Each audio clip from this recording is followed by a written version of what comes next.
Most people think surviving a winter night is about building a big fire, but on the American frontier, a big fire could get you killed.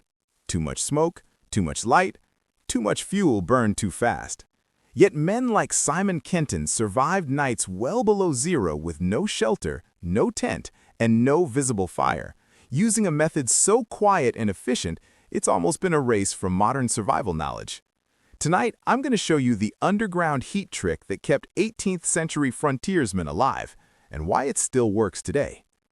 Simon Kenton was one of the toughest frontiersmen of the late 1700s. Known as the Iron Man of the frontier, he hunted, scouted, and survived for weeks at a time in what is now Ohio and Kentucky, often sitting motionless overnight in sub-zero temperatures. Unlike settlers, he couldn't rely on cabins or fireplaces. He had to stay warm, hidden, and mobile. That's where this method came in, a skill likely passed down through indigenous nations like the Shawnee and Wyandot, and then refined through brutal trial and error in the unforgiving wilderness. You see, the real threat wasn't just the cold air. Cold alone doesn't kill you. Exposure does. Moisture, wind, and constant heat loss from the frozen ground. A roaring bonfire solves one problem, but it creates three more. Smoke reveals your location for miles. Flames burn precious fuel far too quickly, and the bright light completely destroys your night concealment. Frontiersmen like Kenton needed something different. They needed long-lasting, reliable heat without a flame. Here's how the method worked and why it's brilliant. First, a shallow pit is dug, roughly the size and depth of a human head. The bottom is lined with the secret ingredient, dry white oak bark. This specific bark is critical. It burns incredibly hot, produces almost no smoke, and most importantly, it smolders instead of flaring. A small fire is started inside the pit and allowed to form a bed of glowing coals.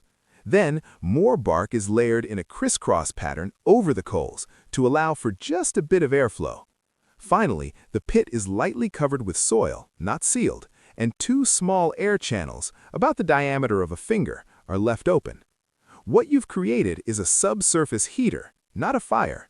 There are no flames, almost no smoke, just a gentle, steady heat that rises from the ground. A single loading can smolder like this for 12 to 18 hours. Kenton would then sit directly over the pit, legs folded, and drape a heavy wool blanket over his shoulders and head, letting it fall to the ground around him. The blanket traps the rising heat. The ground blocks the wind. The pit radiates warmth straight up into his core. The frontiersmen called this making a little room. Snow could fall, temperatures could plunge to lethal lows, but inside that blanket bubble, the air stayed warm enough to sleep, even while sitting upright. In the morning, they'd wake with snow piled on top of the blanket, completely unaware it had even fallen during the night. This isn't just a trick for historical reenactors.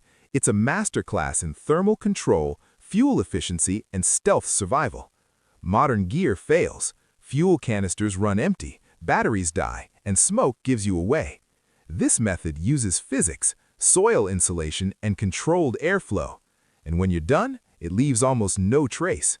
The most powerful survival skills aren't loud, they don't look impressive, and they're often forgotten because they don't sell gear. But history proves this: the people who survive the longest are the ones who learn how to work with nature, not fight it.